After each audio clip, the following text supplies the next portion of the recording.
দেখো এখানে দেওয়া আছে সঠিক কিনা যাচাই করো।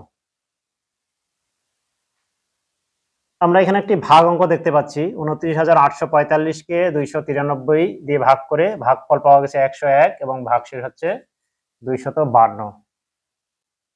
এই অঙ্কটিকে আমরা দুই ভাবে সমাধান করতে পারি, একটি হচ্ছে ভাগ করে, অন্যটি হচ্ছে ভাজ্য নির্ণয়ের সূত্র প্রয়োগের মাধ্যমে। তাহলে আমরা দ্বিতীয়টা দিয়ে শুরু করি।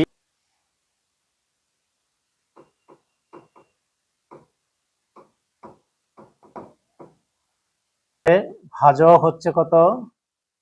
এখানে ভাজক ২৯৩ ভাগফল ১০১ এবং ভাগশেষ ২৫২। ভাজক ২৯৩, ভাগশেষ হচ্ছে ২৫২। আচ্ছা, তাহলে আমরা জানি, আমরা লিখতে পারি যে আমরা জানি ভাজ্য সমান ভাজক গুণ ভাগফল যোগ ভাগশেষ। এই সূত্রের মাধ্যমেই আমরা কিন্তু এই সমস্যার সমাধান করতে পারি। তাহলে এখানে ভাজক আমরা জানি যে ২৯৩ গুণ ভাগফল হচ্ছে ১০১ যোগ ভাগশেষ হচ্ছে ২৫২। এখানে গুণ করতে হবে, প্রথমে ২৯৩-কে ১০১ দিয়ে গুণ করতে হবে। তাহলে ১ দিয়ে গুণ করলে ২৯৩, ১ ঘর শূন্য, এগুলো সবই শূন্য হবে। আবার ২ ঘর শূন্য দিয়ে ৩ ৯ ২, ৩ ৯ ৫ ২ ৯, অর্থাৎ ২৯,৫৯৩ হচ্ছে। ২৯,৫৯৩ সঙ্গে ২৫২ যোগ করতে হবে।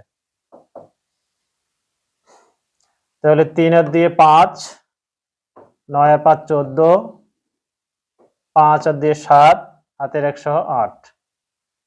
এবার হচ্ছে ২৯,৮৪৫। ২৯,৮৪৫। তাহলে আমরা এখানে লিখব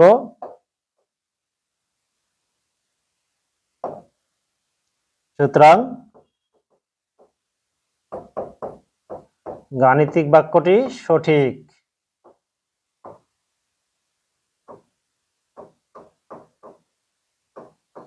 সঠিক।